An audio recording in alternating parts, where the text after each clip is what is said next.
Afin qu'il soit complètement guéri. Afin que le diable soit confondu toujours à notre sujet. Et nous te donnerons toujours la gloire. Maintenant, viens nous discipliner au moyen de la parole. Viens nous donner la vraie discipline qui nous introduit dans les conditions de l'enlèvement. À toi, la gloire, la louange et la puissance. Dans le nom de Jésus-Christ, nous te disons merci Seigneur. Amen. Je vais lire les Écritures, les Saintes Écritures.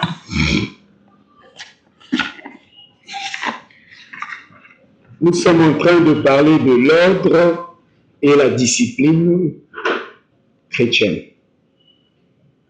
Et dans ce grand thème, nous sommes en train de développer la discipline de soi. Dans la discipline du disciple. Je lis quelques écritures, mais je vais compléter une écriture que nous allons commenter aujourd'hui. Je commence par les écritures de base que nous sommes en train d'utiliser. Matthieu, chapitre 10. Et merci. Okay. Matthieu, chapitre 10, verset, merci beaucoup, frère Chédéric, verset 24. Nous disons ceci: le disciple n'est pas plus grand que le maître, ni le serviteur plus que son Seigneur. Il suffit au disciple d'être traité comme son maître et au serviteur comme son Seigneur. S'ils ont appelé le maître de la maison Belzéboul, à combien plus forte raison appelleront-ils ainsi les gens de sa maison? Amen. Luc chapitre 6. Luc chapitre 6, verset 40. Le disciple n'est pas plus grand que le maître, mais tout disciple accompli sera comme son maître. Je lis Éphésiens chapitre 5. Éphésiens chapitre 5. C'est ici que j'ai trouvé ça. Éphésiens chapitre 5. Frère Guigui, tu peux interpréter. Hein? C'est un sacerdoce. Hein? Ça me permet de souffler un tout petit peu. Je suis devenu un peu trop vieux là. Éphésiens chapitre 5. Verset 1. Alors, il est dit ici: devenez donc les imitateurs de Dieu. Bon, vraiment, je peux vous dire que je mets l'accent sur les traductions. Parce qu'il y a beaucoup de traductions qui explicitent la pensée de l'esprit, qui rend ça plus clair. Mais j'ai la traduction. Dans la traduction, il est écrit: devenez les disciples de Dieu. J'ai cette traduction-là. Un jour, je pourrais vous amener ça. Donc, devenez donc les imitateurs dans les disciples de Dieu, comme des enfants bien-aimés. Shalom. Asseyez-vous. Et entrez. Et marchez dans la charité à l'exemple de Christ, qui nous a aimés et qui s'est livré lui-même à Dieu pour nous, comme une offrande, comme un sacrifice de bonheur. Donc, un disciple, c'est un imitateur. Alléluia.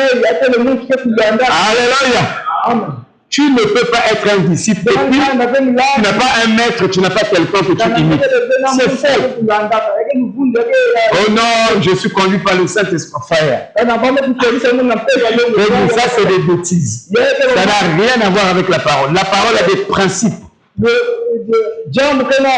Alléluia. Frère Branham, quand il grandissait, parce que je n'ai pas eu le temps de fouiller la brochure, il aimait un acteur qu'on appelait Tarzan. Quand Frère Branham donne l'indice de quelque chose dans les brochures, en tout cas, je vous dis, moi, je vais aller fouiller ça. Je n'arrête pas là. Je dois aller voir Tarzan était qui, parce qu'il parle de Tarzan. Et il dit qu'il imitait Tarzan. Vous voyez Tarzan dans la bourse. Tarzan a pris part des Africains. Parce que les Européens ont découvert des richesses au niveau de l'Afrique. Ils ont voulu exploiter l'Afrique. Alors Tarzan, il n'était pas content. Non, mais il est venu combattre du côté des Africains. Et Frère Branham l'imitait. Portait ses habits, et ses culottes, ses caleçons, ainsi de suite. Il voulait vraiment imiter Tarzan. Et c'est lui qui dit, c'est Frère Branham qui dit que vous devez imiter quelqu'un. Et Paul l'a dit, soyez mes imitateurs, comme je le suis moi-même le Christ. Amen. C'est pourquoi c'est pas étonnant, Frère Branham était un vrai disciple. Je peux vous dire que ça, c'est le modèle d'un vrai disciple. Amen. Oh, que Dieu bénisse le frère Guissel. Ainsi, vous voyez que notre marche entière en tant que disciple de Christ se rapporte à la discipline de soi. Et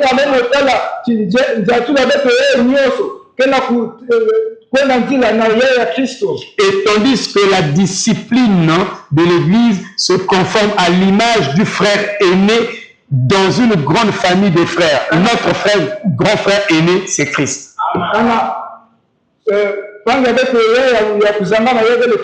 C'est lui qui a rendu le disciple-là possible. C'est très très bien, gentil. C'est lui qui a rendu le disciple-là possible. Alléluia. Donc Christ est le mystère de Dieu révélé. Au paragraphe 45. Frère Branham dit, vous avez des bandes sur ce que nous croyons.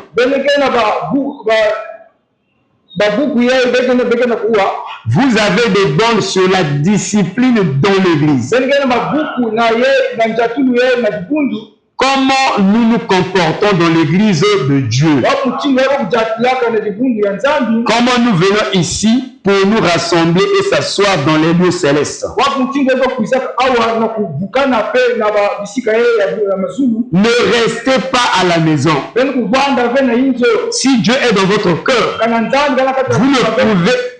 vous ne pouvez à peine attendre que les portes s'ouvrent là. Pour entrer et fraterniser avec vos frères.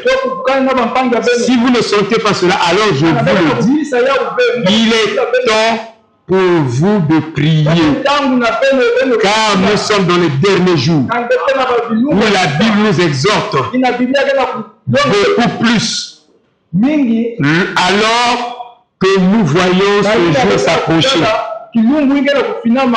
à nous aimer les uns les autres de l'amour chrétien et divin, de nous assembler dans les lieux célestes en Christ, en Christ Jésus. Il ne dit pas rester à la maison, mettez la bande et écoutez la bande, vous serez une épouse. Il ne dit pas ça. Il dit venez à l'église, assemblez-vous avec vos frères et soyez transplantés dans les lieux célestes en Christ et communiez avec eux. Alléluia. Voilà, c'est précis. Et de nous aimer les uns les autres. Ça, c'est le commandement de William Marion Branham. Ça, c'est le commandement de Jean. Ça, c'est le commandement du Seigneur Jésus-Christ. Un pasteur doit avoir des commandements qu'il donne à son peuple. Un père doit avoir des commandements qu'il donne à sa maison. Ça, c'est le commandement de papa. Que nous ne devons pas faire ça, ça, ça, ça. Ça, c'est le commandement de notre pasteur. Il nous demande de nous aimer les uns les autres. Et lui-même, il doit être un modèle, un exemple. Amen. Alléluia. Un exemple d'amour. À ceci, tous les hommes sauront que vous êtes mes disciples. Donc un disciple doit avoir l'amour pour ses frères. Si vous n'avez pas l'amour pour vos frères, alors vous avez manqué le disciple. Amen.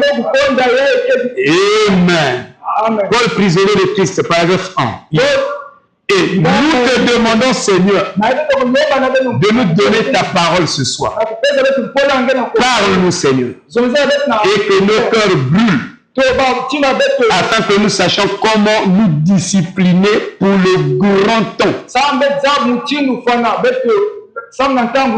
qui se trouve devant nous, alors que nous croyons que nous nous approchons de la venue du Seigneur. Vous comprenez, frère? Dieu est un tout et non une personne. Donc Dieu ici, c'est toi et moi et toi et moi et toi. Dieu, ce n'est pas le pasteur seul. Et le corps de Christ n'est pas constitué d'une seule personne, mais c'est l'ensemble des personnes. Amen. Il a dit que Laodicée est tiède. L'ancien évangile tabernacle est tiède. Et parce qu'ils ne sont ni chauds ni froids, je les vomirai de ma bouche. Soyons chauds pour le Seigneur. Dieu n'a pas besoin de ceux qui sont tièdes. Quand vous êtes tiède, vous montrez là que vous n'êtes pas discipliné. Il exige la discipline de ses enfants. Et alors, vous devez l'être. Jésus nous a dit que le royaume de Dieu ne vient pas de manière à frapper les regards.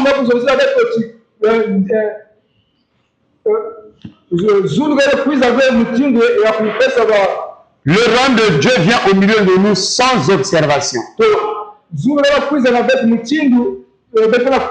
sans miracle, sans indice. Donc nous devons être très prudents, très vigilants, parce que ça peut être là et personne ne prêtera attention. Mais ça est là. Dieu est là. Sa présence est là. Ainsi, si vous êtes juste un membre de l'église et que vous venez ici juste pour observer, vous n'entrerez jamais dans ce royaume invisible. Alléluia. Ce royaume invisible de Christ, vous devez venir par la voie que Dieu a ordonnée pour venir. Et cette voie pour entrer dans ce royaume invisible, c'est la discipline. Dans la discipline, tu vois, il a besoin de fils obéissants, de fils qui ont été des enfants formés pour obéir à toute la parole. Écoutons le prophète, les investissements. Au paragraphe 23. Après que nous ayons reçu cette police d'assurance dont je parlais ce matin, l'assurance du salut, vous êtes toujours éprouvés. Le royaume de Dieu ne vient pas de manière à frapper les regards. Et nous savons que vous avez toujours été éprouvés. Chaque fils qui vient à Dieu doit être testé, éprouvé, châtié et discipliné. Voyez, doit être un enfant formé. Je pense que c'est le problème avec un tas de nos petits Elvis. Et Ricky d'aujourd'hui. Il n'avait pas reçu le bon genre de formation. Papa m'emmenait au bûcher. J'ai eu une bonne formation de la façon de me comporter. Il avait une branche licorie avec tous les 10 commandements accrochés sur ça. Sur cette branche. Tu ne tueras pas, tu ne feras pas du mal, tu ne feras pas ceci. Tous les 10 commandements, Exode 20. Tout ce que vous savez. C'est dommage que nous n'avons pas de père et de mère. Aucun d'eux aujourd'hui qui ferait la même chose. Au lieu d'un bâton rude et dehors toute la nuit, et leurs filles sont tordues. Oh, vous savez ce que je veux dire. Ainsi, vous voyez. Donc, Frère Branham attribue sa grande discipline à ce bâton de 10 commandements. On n'enseigne pas les 10 commandements à nos enfants. Nos enfants doivent connaître les 10 commandements. Je ne sais pas quel évangile qu'on prêche à maison. Mais la Bible est là. Les commandements sont là. Je dis bien 10 commandements. Nous devons les réciter, les enfants doivent réciter ça. Alléluia. Ça fait partie de la formation disciplinaire. Convaincu et concerné. Au paragraphe 30. Et maintenant, beaucoup de gens peuvent mal comprendre ça. L'amour, c'est la discipline. Vous devez discipliner les gens. Si vous les aimez. Il dit, si votre petite fille s'exposait dans la rue, comme je l'ai dit ce matin, pour jouer, si vous l'aimez vraiment, vous l'enleverez de cette route. Qu'en est-il si votre femme avait dit Jean, quelqu'un, vous la laissez simplement sortir avec un autre homme parce que vous avez dit béni soit son petit cœur. Elle va le faire. Et je l'aime. Oui, je l'aime tellement. Je vais la laisser faire. Porter mal, en sexy. Tout le corps, les parties du corps dehors. Bon, comme vous l'aimez, vous la laissez faire. Nous savons que le corps de la femme est sacré, comme le corps de l'homme.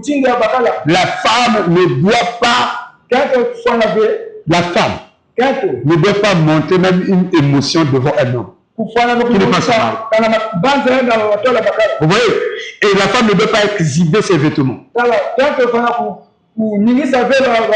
La chevelure de la femme et les vêtements de la femme sont liés à sa vie sexuelle, à sa sexualité. Donc, tu peux savoir que la femme là a une vie légère au travers de son amour, au travers de ses tresses, la manière dont elle. Je vous présente la vraie parole de Dieu. Amen. Avant de déclarer, j'ai pris mon temps pour sonder ça pour vous. Qui prendra soin d'elle? Je ne voulais pas le dire de cette manière, mais parce que vous ne pouvez pas faire ça. Amen. Il y a beaucoup de choses. Un enfant qui n'est pas discipliné ne peut pas être amené au pouvoir. Si tu n'es pas discipliné, tu ne monteras pas au pouvoir. Dieu ne peut pas te donner une bonne place. Autrement dit, si tu n'es pas discipliné, Dieu ne peut jamais t'adopter. Tu manqueras l'adoption.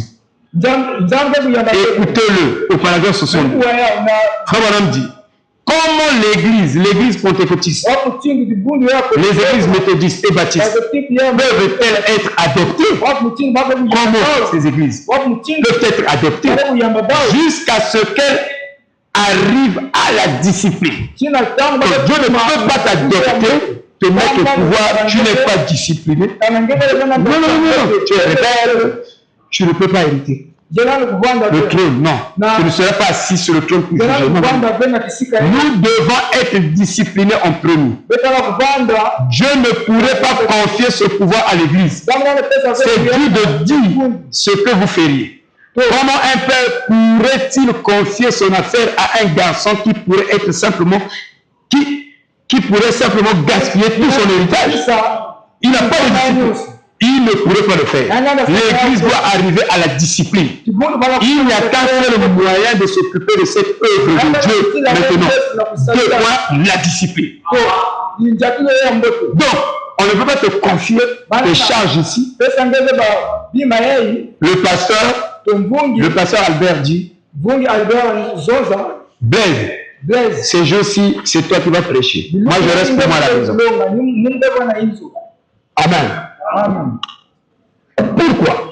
Parce qu'il savait que j'étais discipliné. J'étais un vrai discipliné. Alléluia. Il pouvait me faire confiance. Il fait que je le laisse l'église. Quand je reviens, je trouverai l'église dans une position supérieure. Parce que c'est un garçon discipliné. Alléluia. C'est très, très, très important. Ah, merci beaucoup. C'est très, très important. Alléluia. Donc, ancien évangile tabernacle. Ne pensez pas que je suis méchant, non, non, non. À l'âge de 50 ans, un ministère doit rentrer dans une certaine maturité où le pasteur doit forcément former pour une succession. Parce que déjà à 50 ans, le pasteur est malade, il y a beaucoup de choses, beaucoup de entreprises qui rentrent en ligne de compte. Alors déjà, les années poussant, il faut un successeur qui a été discipliné. On peut confier la tâche. Si la mort vient, bravo. Et nous savons qu'il y a un Josué qui s'est élevé, qui était au pied de Moïse, qui peut prendre la relève et il va placer les enfants de Dieu dans leur portion de terre. Donc voilà, donc nous connaissons toutes ces choses. Je vais vous expliquer ça bien le dimanche. À chaque âge, il y a une responsabilité. J'ai ça avec les écrits. À chaque âge, Dieu a confié des responsabilités. À 50 ans, tu deviens un encadreur. Tu es censé former des gens qui peuvent te relever. Moins de maladies,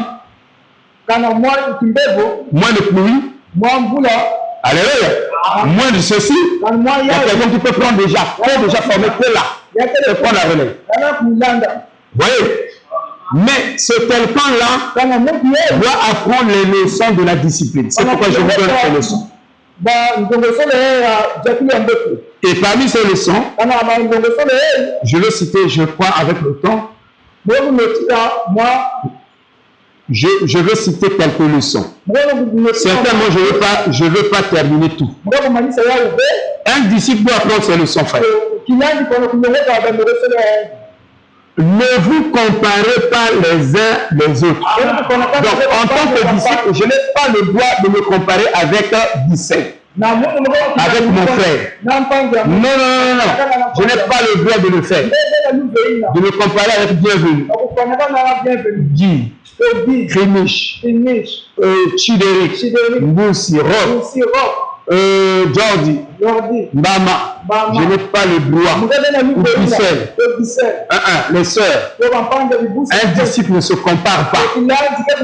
Jésus connaissait ses disciples. Il connaissait ce qui était dans leur cœur. C'est pourquoi il dit le plus grand parmi vous, c'est celui qui se fait serviteur des autres. Alors, c'est sérieux, hein? Être serviteur. Servir les autres. Non. Tout homme aime qu'on le serve. Alléluia. Il vient. Quelqu'un dit, je ne suis pas venu pour me servir, mais pour vous servir. Ah, frère. Pour nous servir. C'est sérieux. Alléluia. Il doit apprendre à ne pas se comparer parce que c'est charnel. Alléluia. Oh là, c'est vraiment charnel. Et il doit apprendre à ne pas combattre son frère sur chaque front. Mais tu combats ton frère, tu combats ta soeur. Vous êtes dans la même équipe. Tu arraches le ballon chez les autres. Quelqu'un veut marquer, tu arraches le ballon. Vous n'avez pas gagné. Alléluia. Si tu sens que quelqu'un a le ballon, laisse-le partir. Laisse-lui. Protège-le. Protège-le. Oh là là. Oh, nous sommes loin du disciple là. Je veux protéger-le. Tu es ici. L'autre est en train d'apporter l'exhortation. S'il dit la vérité, dis Amen. Ne laisse pas bouche bée. Le philosophe, je ne sais pas. Non, sors de ta philosophie.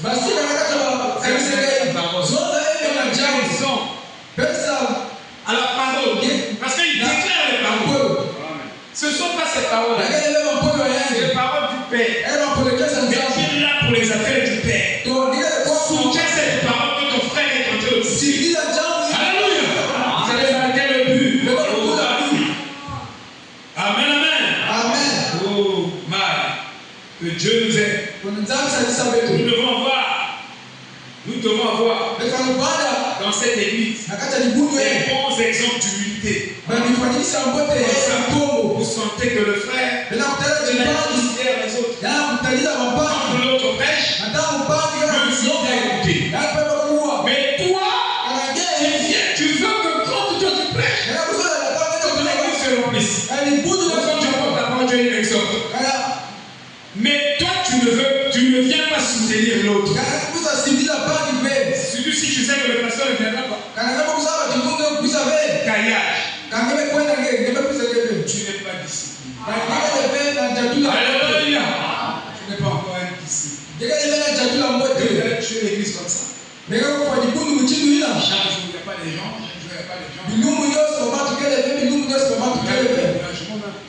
Surtout les nouveaux qui viennent.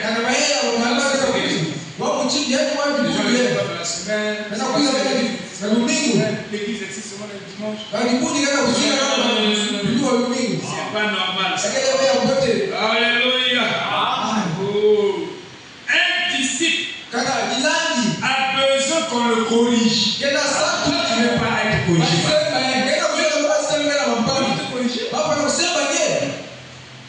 Paul dit, dans la chair, nous sommes châtiés.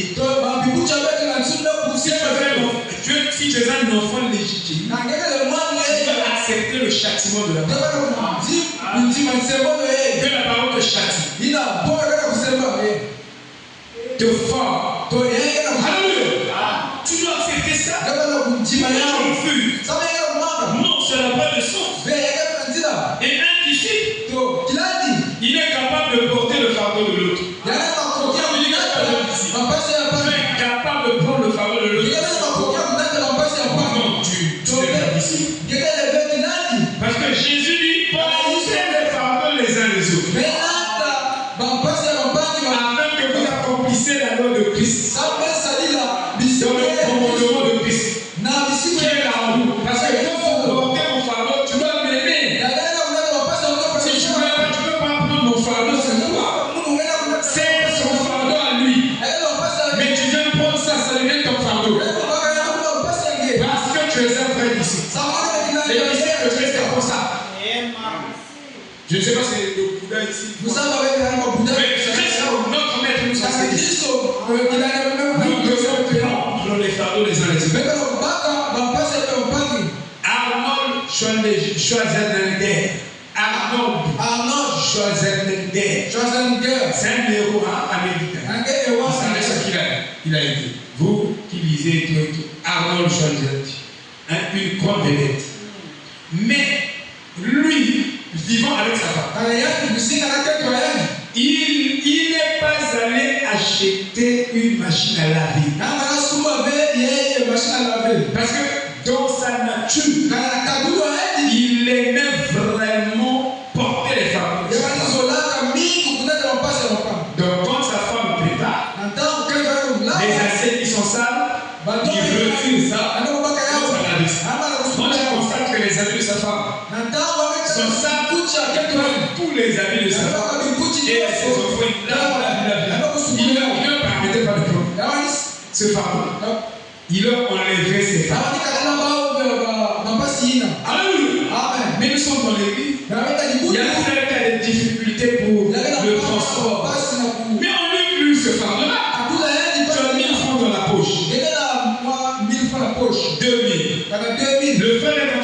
partir loin, à Vindou. Vraiment, quitte à la maison, surtout les dimanches. Il peut quitter la maison à 6 heures. Il marche de Vindou jusqu'ici. Mais tu vas l'appeler le samedi. Vraiment, moi je t'envoie le lit. Mais tu as pris le fardeau dans ce toi. Alléluia. Oh man. On ne pratique pas les Écritures. En fait, on ne pratique pas la Bible. Nous devons aimer le frère à l'extrême. Si j'aime le frère à l'extrême,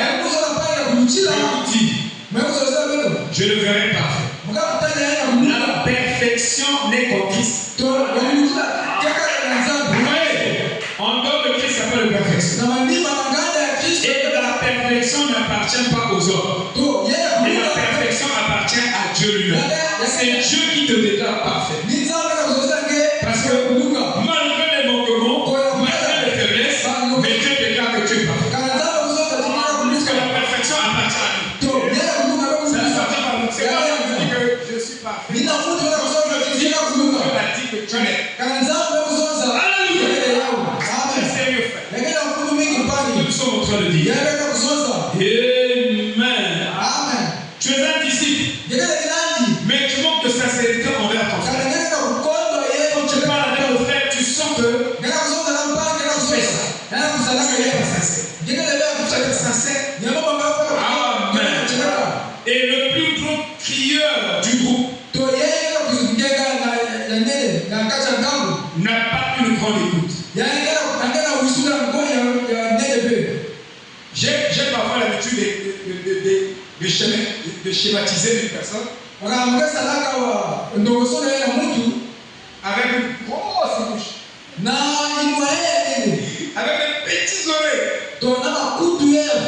Il n'a pas une grande écoute. Un disciple a une grande écoute. Parle de moins en moins. La Bible dit au temps de la fin, les sages parleront de moins en moins. Mais ils écouteront beaucoup. Parce qu'il y a une sagesse qui vient d'en bas. Et cette sagesse est démoniaque. La sagesse qui vient de l'école, des études. Jacques a dit, si quelqu'un manque de sagesse, qu'il la demande à Dieu. Qu'il demande à Dieu la sagesse qui vient de vous. Un disciple est sage. Alléluia. Le problème peut être là, mais il sait éviter que ce problème se transforme en division. En fait, les problèmes seront toujours là. Mais c'est notre manière de gérer les problèmes. Mais un disciple à la sagesse céleste. Le problème est là. Je fais toujours comme ça. Déroger, gaspiller. Alors, il sait comment contourner. Même si quelqu'un a tort, même si lui il a raison, mais il sait comment résoudre ce problème. Parce que tu as raison, donc tu peux te permettre de dire n'importe quoi. Au nom de la raison. Non. C'est comme aujourd'hui, la liberté ne signifie pas ça. Là où est l'esprit de Christ, c'est là où est la liberté. Mais cette liberté-là doit être une liberté conditionnelle. Si ce n'est pas une liberté conditionnelle, vous ne serez pas en sécurité. Même les enfants, on peut laisser la liberté. Non, il faut laisser les enfants la liberté. On les laisse la liberté avec la sécurité. Parce qu'ils peuvent transformer cette liberté dans l'anarchie. Donc il n'y a pas de liberté sans sécurité. Même quand on fait des zones de sécurité. Si je sors déjà de la parole et je dis que je suis libre en Christ, mais je sors des Écritures. Parce que je suis libre. Christ m'appelle dans la liberté. Tu n'es plus en sécurité. Alors, il faut que vous compreniez tous ces petits. Parce que dans cette Bible-là, chaque mot a une signification particulière. particulière. Les mots n'ont pas de signification vague ou imaginaire. Non. Il y a des significations spirituelles que le Saint-Esprit a communiquées. Il n'a pas ainsi sur le contexte. Vous voyez, de même les mots, je suis en train de faire, je ne sais pas si Marion, c'est lui qui connaît. Si vous recevez quelques enseignements, je parle de la puissance des mots. Chaque jour a une vibration. Oui. Et vous devez étudier un mot jusqu'à arriver à sa compréhension achevée. Parce qu'un mot, c'est une pensée. C'est la pensée de Dieu. C'est un logos, le mot là. Si le mot là n'est pas un logos, la réalité qui est dans le mot là ne va pas sortir.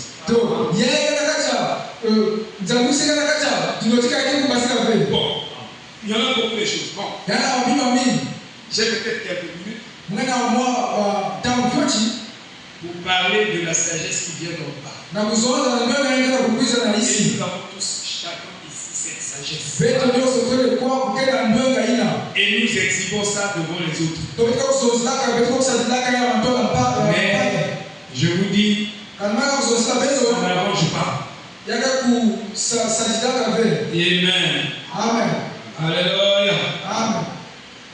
En tant que disciple, je vais revenir sur la sagesse parce que c'est avec ça que je veux conclure. La sagesse qui vient d'en bas. Je vais vous donner la vraie explication.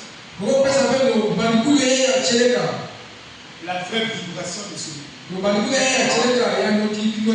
Alléluia. Amen. Vous êtes le serviteur de l'autre, de quelqu'un. En tant que disciple. Je vais dire quelque chose ici. Ma conclusion sera ça. Je suis en train de faire ça. Regardez. Jésus, c'est un vrai maître. Alléluia. Amen. C'est un vrai degré. Lui, le grand maître. Et celui qui est le plus grand de tous est le serviteur de tous. N'oubliez pas qu'on est en train d'étudier les leçons de l'humilité.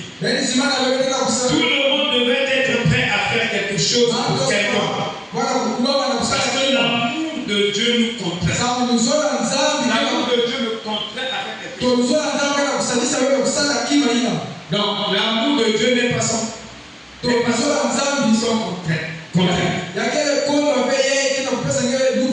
En économie, on dit consommation par R. Donc, C par R. Donc, tu ne peux pas consommer sans le pouvoir d'achat. Sans revenu. Le revenu est égal à la consommation plus épargne. Épargne ou, entre parenthèses, investissement. Il y a une partie du revenu, il n'y a pas de consommation, mais il y a une partie du revenu qui doit être mis de côté. Et si vous ne le faites pas, vous serez toujours pauvre. Comme tu vas te dire, un homme qui ne fait que consommer à titre final son revenu, donc R égale à C, deviendra toujours pauvre. Donc il faut soutirer dans la partie du revenu un pourcentage d'épargne. Mais c'est une consommation, ça peut être une consommation productive. Tu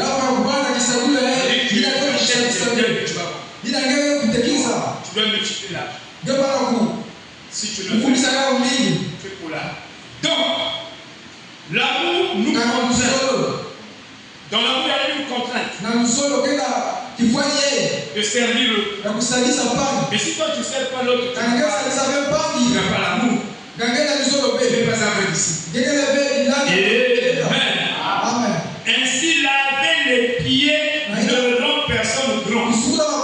Ne rend personne aussi petit.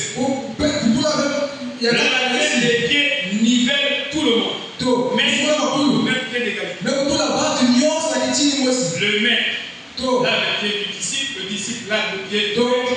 Donc, Jésus reste au niveau du disciple. On lave le pied du disciple.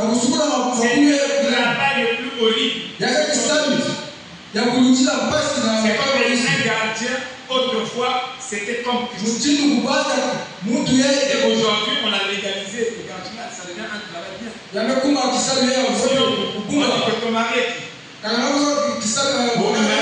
c'est un gardien. Comment tu peux aller prendre un gardien comme ça? Donc dans ma famille, on pense à moi, je vais te remettre ma carte. Alléluia. C'est que ma fille va épouser un gentleman. Alléluia. Tu vas devenir le meilleur. Mais le meilleur veut venir. Il va fouler au cinéma.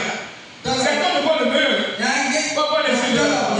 Sinon, quand tu vois le monsieur, lui aussi, il porte pas bien. Oh, non. Alléluia. Parce que tu peux manquer vraiment un bon samaritain. Oh là là. Je vois que Dieu, il y a des gens, ma fille.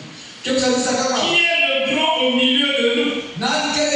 Dieu est le grand au milieu. Vous voyez, il est le grand au milieu de nous. Le grand au milieu de l'épouse, où que soit l'épouse, dans la parole de Dieu, le grand c'est le Seigneur Jésus-Christ. Alléluia. Je ne saurais pas chercher le grand parmi nous. Je ne croirais pas qu'il soit le grand parmi nous. Il y en a pas. Il serait quelque part ailleurs. Mais il est ici parmi son époux. Il est le grand libéreur. C'est tout ce qu'il est ici, tout ce qu'il dit ici. Lave habituellement les pieds. Amen. C'est ça le groupe parmi nous. Amen. Frère Branham, disciple, prophète de l'âge majeur, ne manquez pas de confesser ses erreurs. Tu es spirituel. Donc tu ne commets aucune erreur. Non. Tu n'es pas bon. Parce que le grand aussi doit confesser ses erreurs. Je suis pasteur, si je confesse mes erreurs, ils vont trouver que le pasteur là vraiment il n'est pas spirituel. Non. Un vrai pasteur spirituel, ce qu'on confesse ses erreurs. Alléluia. Il a tort. Amen.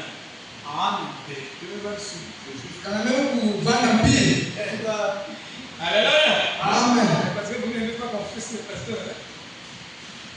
Mais la parole n'est pas réservée à la catégorie. Ça frappe tout le monde. Amen. J'aime cette parole. N'est-ce pas vous? Elle nous concerne tous. Elle ne dépend de personne. Oui, monsieur. Je vous dis quelque chose ici. Vous voyez? Même le messager de l'âge. Mais écoutez la voix du prophète. Dans la demeure future. Frère Branham est en train de pleurer. C'est péché. Il se met à genoux devant le peuple. Il pleure ses péchés. Il confesse ses erreurs. Il est tellement avec tout ce que Dieu produisait dans son ministère. S'il n'avait pas l'Afrique, il m'a commencé à dire ça. Tu pries, Dieu répond. Il est comme ça. Dieu est devenu Dieu. Que Dieu ait pitié de nous. Que Dieu ait pitié de mon âme. Dieu peut te donner des milliards de particules.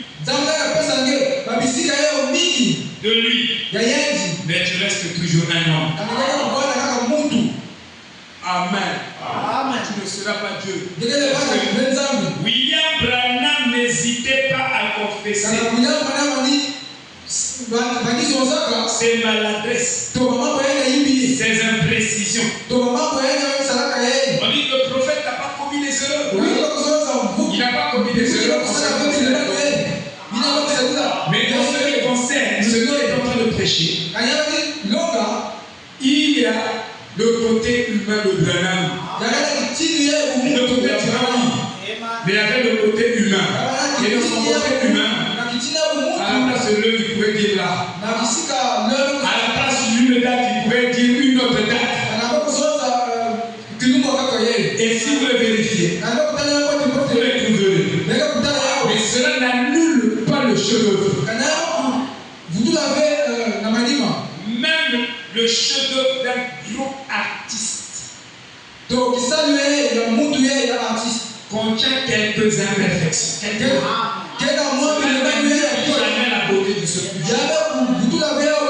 Bien qu'avoir la photo de Michael Ange, qui a fait Moïse, mais le genou était trouvé. Après, il a regardé sa vision sur la télé. Il a crié. Quand il arrive, il dit que c'était la partie là. Et quand les gens arrivaient, ils trouvaient que c'était Dieu ne vous donnera pas un pasteur qui ne rate pas des erreurs. Sinon, il est Dieu. Il doit faire des fautes. Mais il doit minimiser. Chacun de nous. Les choses qui se glissaient dans cette prédication. Lorsqu'il n'était pas sous l'onction prophétique. Le Branham est en train de prêcher. Il a dit lui-même. Il est dans une période où l'onction.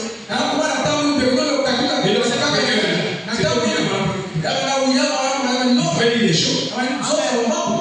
Soyons honnêtes. Pourquoi les gens ne veulent pas? Donc, je ne veux pas le considérer comme Dieu. C'est un frère. Un petit confrère. Selon mes expressions poétiques. Papa, je dois comme un poète.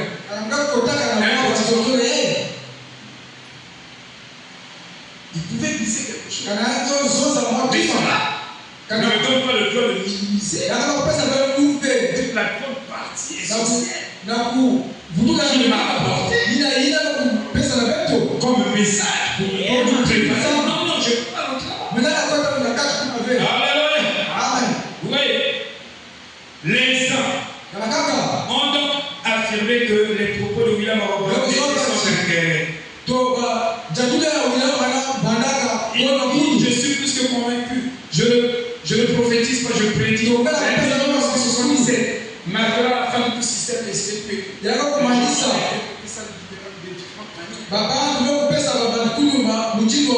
mais il faut qu'on vous donne la vraie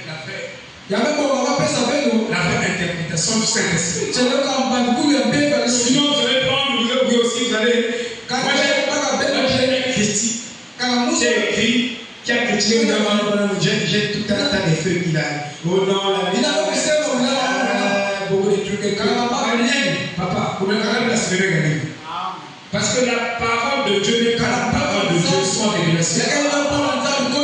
Non! Si Dieu ne révèle pas la parole là, tu vas casser. La parole de Dieu n'est pas la parole. Prêcher une parole sans révélation est perdu.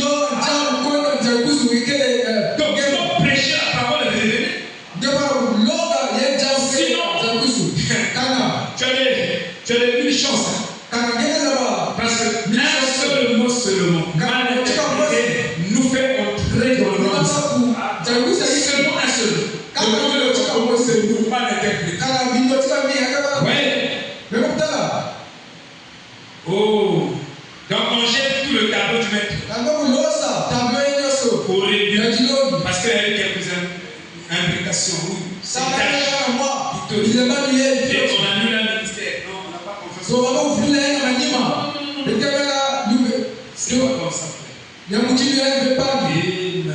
Amen.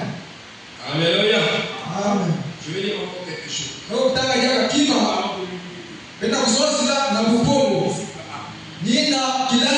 On va arriver là.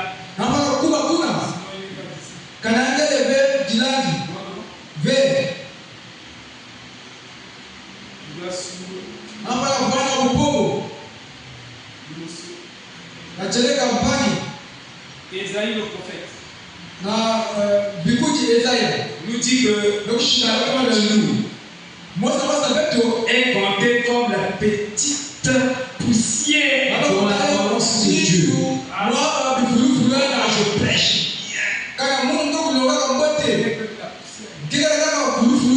La balance de Dieu, tu ne fais pas le poids.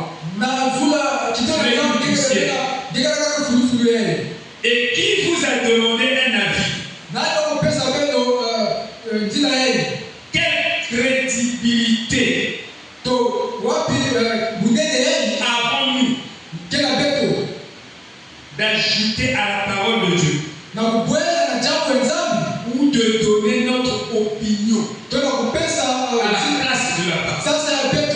Qui es-tu homme, oh homme, pour répondre contre Dieu? Il y a des gens qui planent Dieu. Seigneur, pourquoi tu n'as pas fait? Donc tu es le message de Dieu. Job n'arrivait pas à parler devant le Seigneur. Non, mais tous devant Dieu, nous sommes des idiots. Et devant Dieu, le plus grand sentiment qui doit nous animer, c'est le sentiment de crainte. Si nous sommes humbles devant Dieu,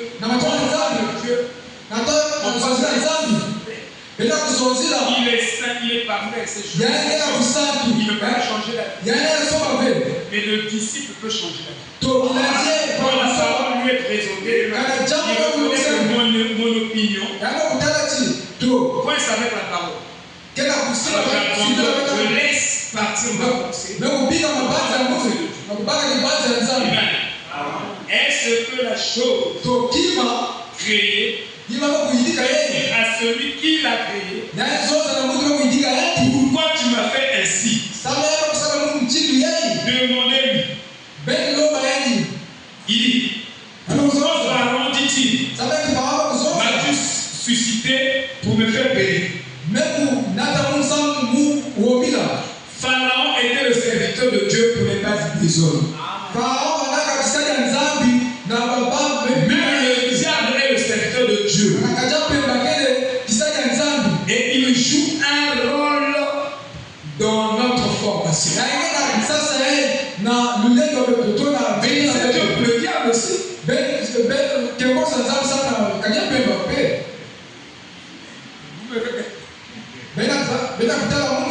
Si lui n'était pas là,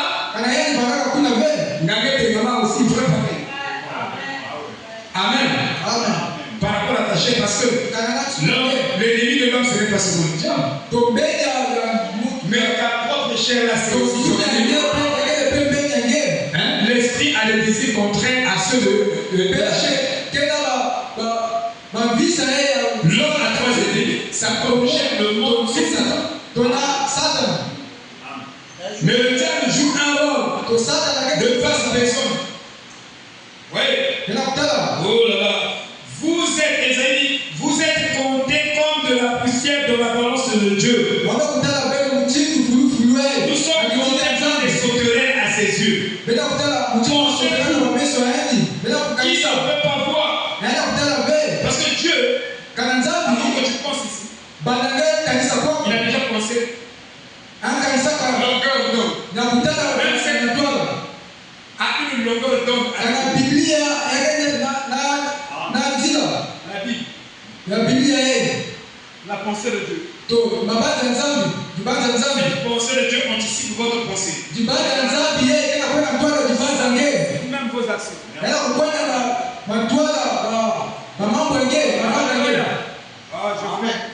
Je veux terminer par ceci. La sagesse qui vient d'en bas. Oh là là. Amen. C'est cette sagesse que nous exhibons tous les jours devant le monde. Et c'est vraiment pas bien. C'est comme ça que Israël exhibait leur sagesse de l'Égypte. C'est pourquoi il disait, nous sommes fatigués de la main. Nous voulons repartir en Égypte. Alléluia. Nous aimons pour nous l'Égypte. Nous voulons rester là-bas.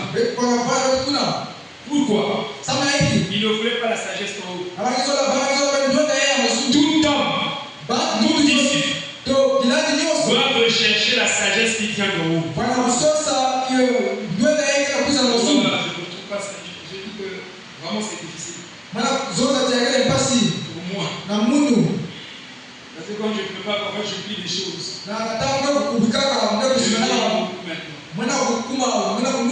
Oh, la sagesse qui vient d'en bas. Paul dit elle est diabolique. Mais tout le monde s'acharne derrière ça. Nous devons pleurer le Seigneur de pleurer la sagesse qui vient d'en haut. En ce moment-là, on va plus détruire. Et on va construire. Alléluia. Amen. Oh, mal.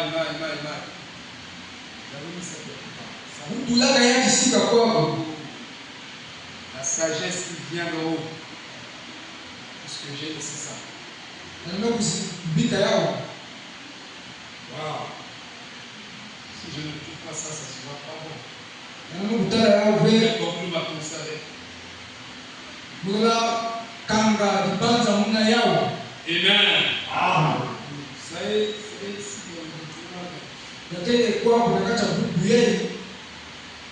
un disciple recherche les choses d'en haut. Là où est la terre ne peut pas dévoluer. Il ne manque pas. Dès qu'une occasion se présente pour faire le bien, il est sain. Et Jésus a dit, si vous semez, vous récoltez.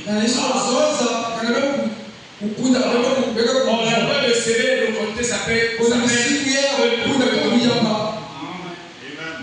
ça s'appelle aussi une couture. Une couture. Je dois semer. Frère, les gens me dérangent à n'importe quel point. Qu'ils soient à l'étranger, qu'ils soient ici. Je suis un humain. Parfois les gens me dérangent, je suis malade. Je me réveille. 6h, 7h. Quelqu'un est au salon. Les enfants viennent, papa. Il y a quelqu'un qui est là. Mais c'est quel frère? Nous, on ne connaît pas son nom. Il veut quoi? Il est venu pour que tu pries. Alléluia. C'est pourquoi il n'a jamais été appelé pour servir le Seigneur. Pour forcer. Je te dis. Parce que je vous dis, on me dérange. Dans n'importe quelle circonstance. Parfois je suis malade. Parfois je n'ai pas mangé. Je le fais. Le possible. Mais quelqu'un m'appelle. Il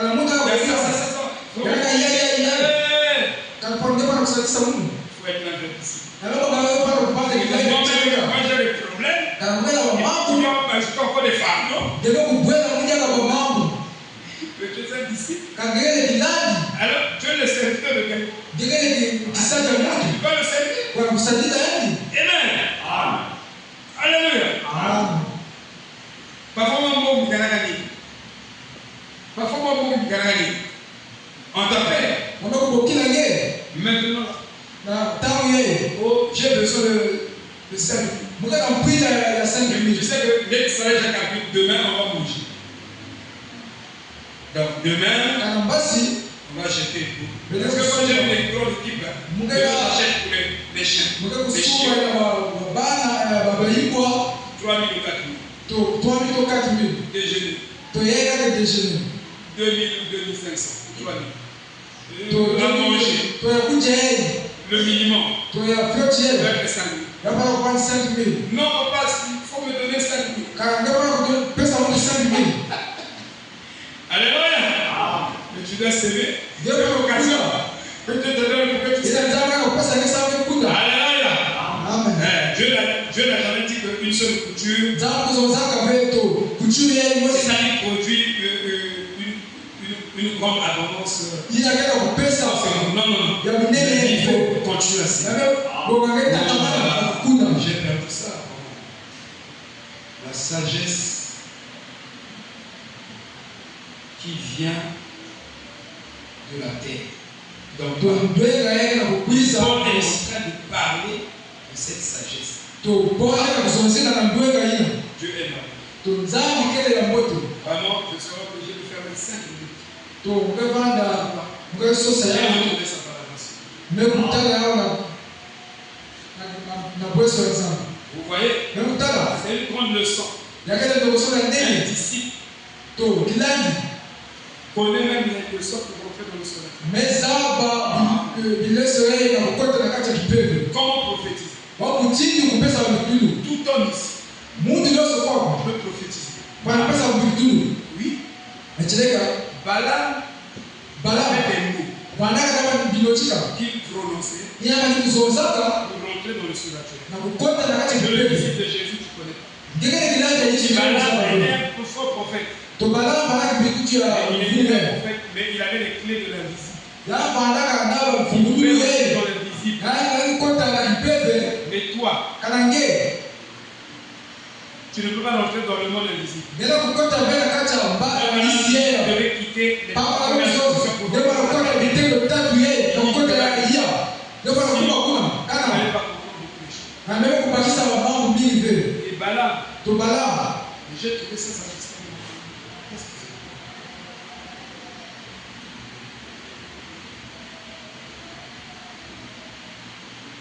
Balaam pouvait prophétiser devant Balaam. Pour prophétiser, pour rentrer dans l'invisible, tu dois créer une atmosphère de neutralité. Ta pensée est neutre. Et tu as besoin que quelqu'un d'autre te communique la pensée. Et tu restes dans cet état de neutralité. C'est comme si quelqu'un venait te dire avant-hier, je me suis réveillé à quelle heure? Mais si tu restes dans une position de neutralité, tu es dans une atmosphère, tu peux capter la vibration de la conviction de l'esprit de cette personne. Tu peux dire à 5 heures. Tu as été dans une position de neutralité.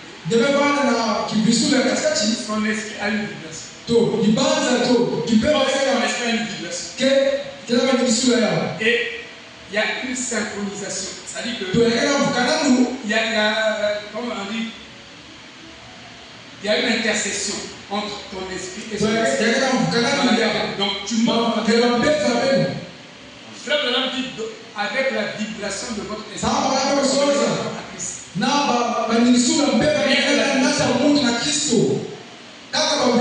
Mon frère, il y a beaucoup de choses. On va dire, oh non, le pasteur est devenu magicien.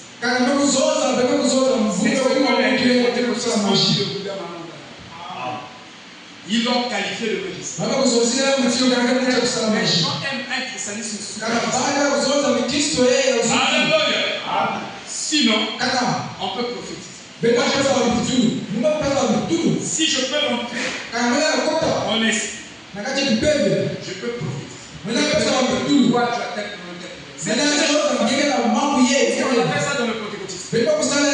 On connaît ça par rapport aux gens.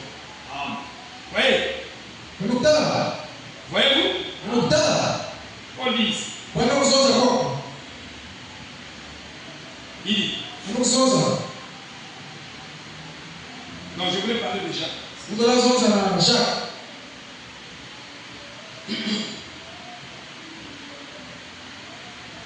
Jacques 3, 14. Cette sagesse ne descend pas. Si vous n'avez pas la sagesse divine, vous deviendrez avec ce message un gros moteur.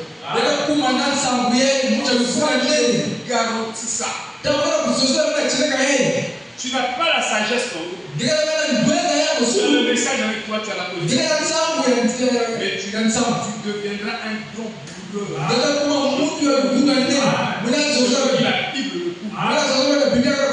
C'est pourquoi Jacques a dit, si on a de sagesse, il a demandé à Dieu. Amen. Et la première chose qui s'est produite dans ce message,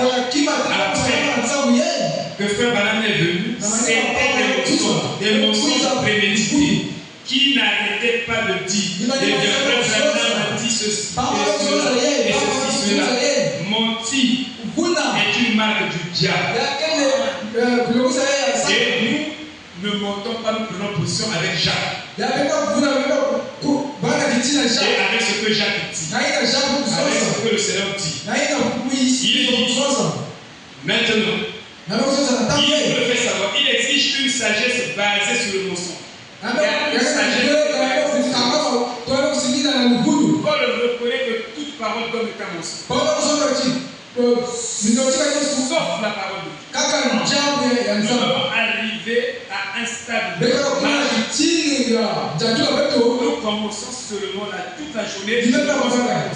Et quand vous arrivez là, sachez que vous n'avez plus beaucoup de temps sur la terre. Vous ne pensez que les pensées de Dieu. Vous avez cette délicatesse, cette grâce. Arriver à voir quelque chose et à penser la pensée de Dieu. Ça veut dire que vous arrivez à pécher. Parce que si nous péchons, et si nous sommes glorifiés, il illumine les yeux de leur cœur. Et quand tu as compris la personne de la pensée, elle devient la pensée de Christ. Tu deviens parfait. Je dis même dans le sens de il est basé sur le mensonge. Une sagesse donc, qui est basée sur une perversion de la vérité. Et c'est la première chose qui est arrivée. Les gens prennent le message et on perd. Parce qu'il y a un motif égoïste. Il y a la cupidité. Il y a l'esprit d'orgueil. Et on cite le frère Branham. Et on trouve qu'il a la sagesse. Pour commencer, les motifs ne sont pas purs. Les objectifs ne sont pas purs. Il dit la vérité. Avec des motifs impurs, soit des motifs d'argent, des motifs de séduction, des motifs pour ne pas multiplier les motifs. Amen. C'est ce qui est arrivé dans le message. Et c'est ce qui est arrivé au monde. C'est pourquoi nous devons nous répéter. Même ça, je dois me répéter. Alléluia. Si je ne me réponds pas, alors ces choses vont rester en moi. C'est les esprits. Parce qu'on est éloigné de Dieu.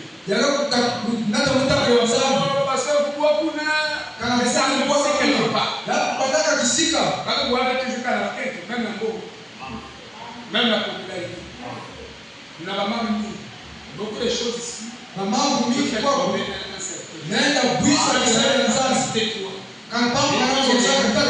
Tu sais, la vie n'est pas seulement dans un seul sens. La vie a beaucoup de chapitres. J'ai dit à ma femme, mais les gens ne comprennent pas. Moi, je ne veux pas être négatif ici. Mais ma vie a plusieurs chapitres. Avec des milliards de chapitres. Le chapitre là, je fais un problème à quelqu'un. Il était sorti de mon père, tu ne vas pas assister, tu m'as dit, oh, mon frère. c'est pas la dernière veillée que tu as eu beaucoup de veillées. J'étais beaucoup assisté. Mais toi qui oublies le bien. Donc si je ne viens pas à une veillée, tu me fais de ça. La vie n'est pas sans sens unique. La vie a plusieurs chapitres. Et puis il a des problèmes de maladie. Il va faire. Je l'assiste, j'envoie Jimmy. Donc Jimmy avait son papa allait nous voir. Mais tu as souvent un chapitre dans ta vie. C'est comme j'étais avec le pasteur j'étais dans son bureau, il me dit pasteur Mavungu est particulier. Et il y a beaucoup de pasteurs qui me reprochent. Parfois il m'invite, je ne viens pas, ça a un problème. Mais je vous dis, quand le pasteur Mavungu est mort, celui qui était devant sa scène, c'était le pasteur Mavungu. C'est lui qui l'a enterré. C'est lui qui l'a fait. Donc, il y a une maman qui m'a arrêté. Il y a la fille qui a été. Tu viens avec sa femme. Donc, Genèse à l'Apocalypse. Tu commences à faire. Mais il y a des bonnes choses aussi. Pourquoi, quand j'applique ça chez moi, je comprends. Que je n'ai pas le droit de me plaindre. Parce que ça, il faut bien. Il faut bien. Oui, mais non. On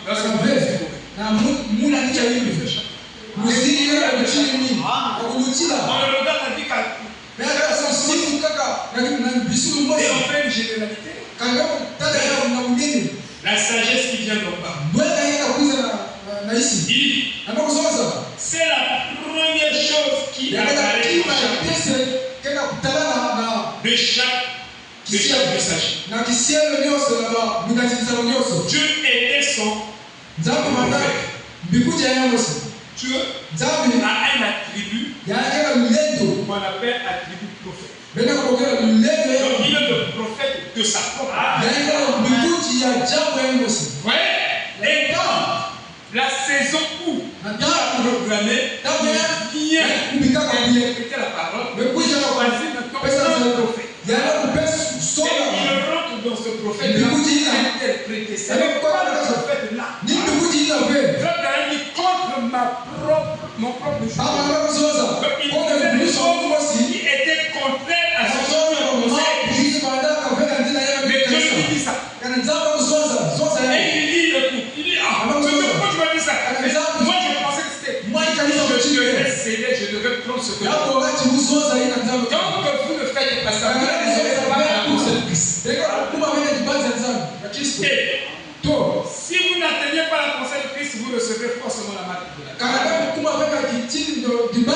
Et c'est ça qui est plus dangereux. Son propre message.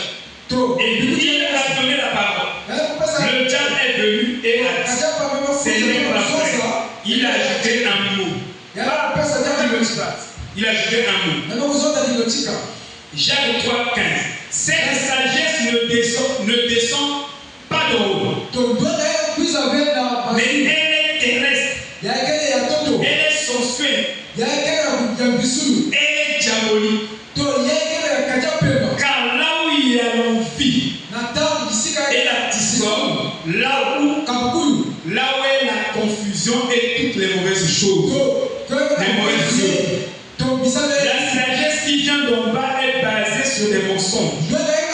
Il est terrestre, sensuel et diabolique. Mais la sagesse qui vient d'en haut est d'abord pure, puis paisible, plus douce, facile à employer. Cette sagesse est pleine de miséricorde et de fruits, sans partialité. C'est une sagesse qui n'a pas de parti pris et sans hypocrisie. Et le fruit de la justice est semé dans la paix. Il n'y a pas de pêche sans justice. Ça n'existe pas. Oui. En d'autres termes, lorsque cette parole est pervertie, elle va dans une certaine direction. Mais lorsque vous êtes dans la parole, cela va dans une certaine direction. Et l'homme aboutit dans un sens et l'autre aboutit un autre sens. Vous voyez? Dans un autre sens. Et vous ne vous associerez pas dans cette assemblée ce soir et ne croyez pas que vous pouvez mélanger cette parole et mettre au chemin de la sagesse. Paul dit que aucun de nous n'a la puissance de vaincre la vérité. Tu ne pourrais jamais vaincre la vérité de Dieu.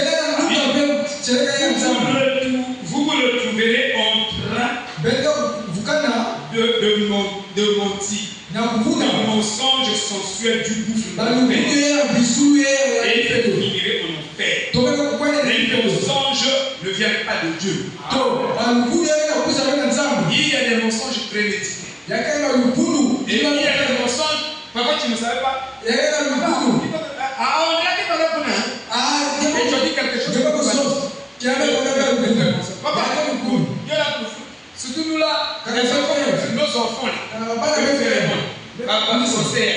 Papa, je me dis quelque chose, mais tu as menti. Regarde. Mais tu n'as pas fait sciemment. Tu ne peux pas faire exprès. Je ne vous demande pas de mentir.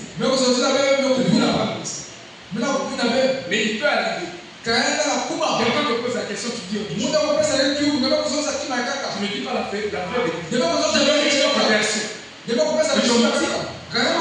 pas de petits mensonges. J'ai seulement dit un petit mensonge. Ça passe. C'est pas ça. Il n'y a pas de gros mensonges.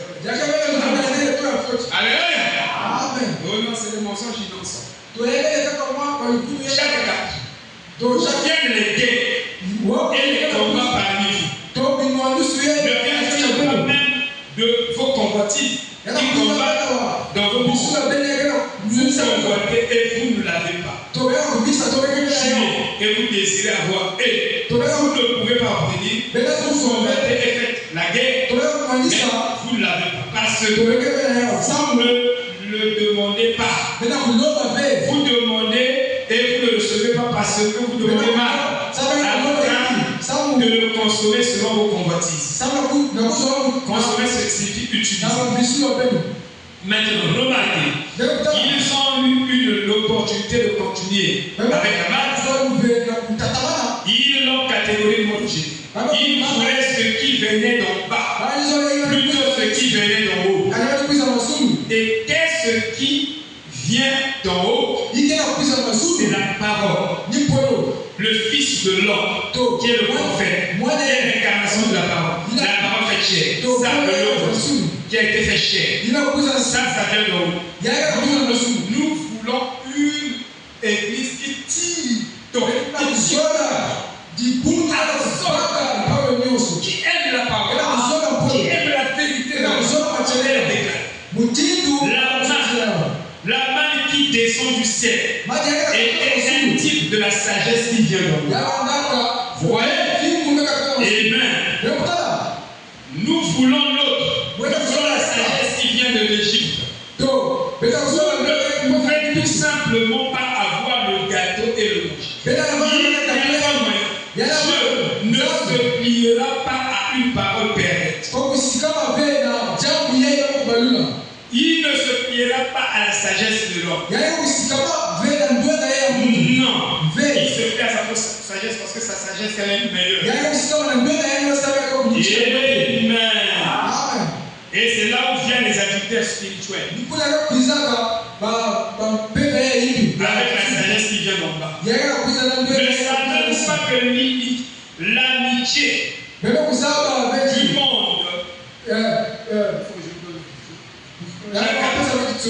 Jacques 4, ne savez-vous pas que l'amitié du monde est inimitié de Dieu? Quiconque est ami de Dieu, il sera automatiquement ennemi du monde. Pensez-vous que l'Écriture dit en vain, l'esprit qui habite en nous a soif de vie? Un esprit s'élève contre ces choses. Alors, s'il y a un esprit qui ne s'élève pas contre lui, mais qui le place, quel genre d'esprit de l'enfer avez-vous? Tout ce qui vient d'en bas vous aime. Vous affectionnez tout ce qui vient. Mais la sagesse qui vient d'en haut. Et ils ont recherché cette sagesse. Mais Dieu donne ça. Donne-moi la sagesse. Pour que je me conduise bien. Alléluia. Amen, amen. Oh, que Dieu nous aide. Cette sagesse qui vient d'en bas, c'est sorti de la parole du Dieu, ce qui fait de vous. Vous l'avez perverti. Vous devenez un monteur et un adultère. Vous pervertissez la parole. Vous voulez vous dire ça vous-même? Apocalypse 22. 15. Ils adoraient le mensonge. Apocalypse 22. Il dit ils adoraient le mensonge. Ils adoraient quoi? Regarde. Dehors sont les chiens. Jésus doit parler sur 22-15. C'est-à-dire les prostituées. Dehors, les sorciers. Les sorciers, c'est votre pharmacie. Donc, les sorciers pharmaceutiques sont des entreprises des sorciers. Apocalypse 22.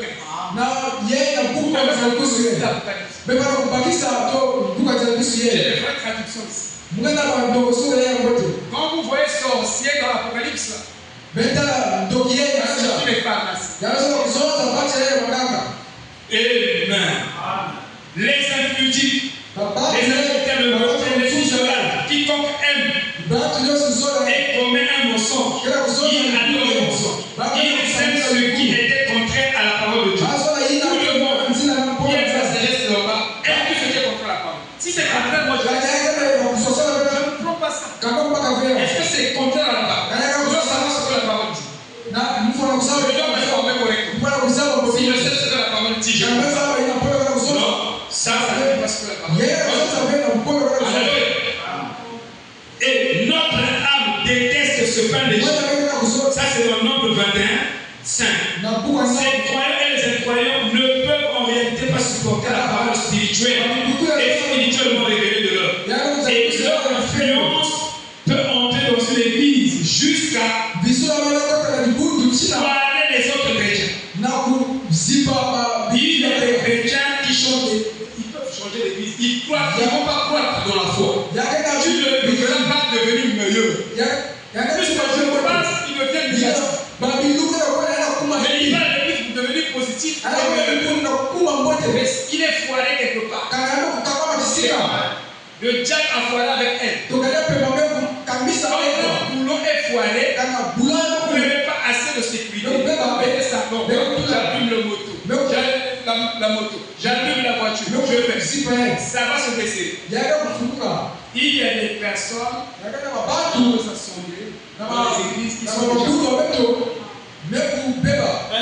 Sa pensée a été déjà scellée. Sa pensée a été cristallisée comme la femme de l'autre. Et il y a des pensées spirituellement parlant qui sont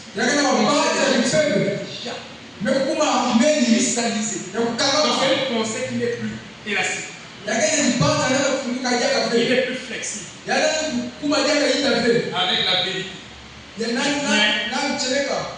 Ça se casse. Ça, je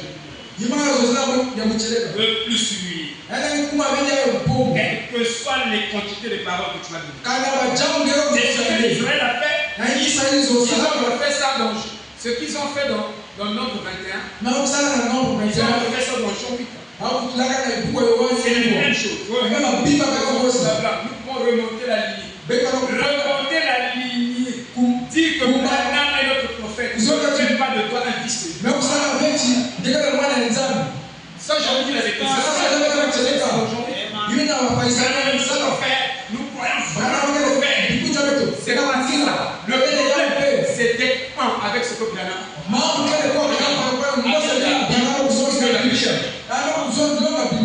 Si tu n'es pas un, si tu n'es pas là, c'est ça comme les gens disent. Il dit Abraham est notre père. Il dit ça. Jean 8. La discussion de Jésus. Ça commence dans 36 à 39. Il faut lire les Écritures. Il y a une discussion ici. Et les gens, les journalistes, disent William Branham est notre prophète. William Branham a écouté les cassettes comme tous les jours. Ça ne peut pas voir un fils de Dieu. Amen. Vous savez, si vous avez une mauvaise sémence, quelle que soit la puissance de transformation, cette sémence ne deviendra pas la bonne sémence. Vous pouvez arroser la puissance de cette sémence-là, ça sera toujours de l'épine. C'est pas ça. Tu vas marcher avec la bande. C'est pas ça. Tu dois d'abord être prédestiné. Alléluia. Donc vous aimez la sagesse qui vient d'en bas. Au lieu de chercher la sagesse d'en haut. Dieu ne donne sans reproche. Si tu as de l'eau, tu marcheras dans cette sagesse. C'est la bénédiction, un joyeux. C'est la couronne de Dieu. La sagesse qui vient d'en bas n'est pas idiote ou imbécile, car elle est capable de retracer la lignée depuis Adam en passant par Adam. Mais ce n'est pas la sagesse de Dieu. On a placé les Écritures, démontrer la Bible comme vous savez, démontrer le message, ne fait pas. Il y a beaucoup de choses que vous considérez ici. Ils étaient capables de retracer la lignée. Mais ne pouvaient pas identifier Dieu dans la chair de Jésus. Et pourtant, ils avaient cette sagesse. Moïse nous a dit ceci, nous le montrons ceci. Zéro, parce qu'ils n'avaient pas la sagesse qui vient d'en haut. Shalom.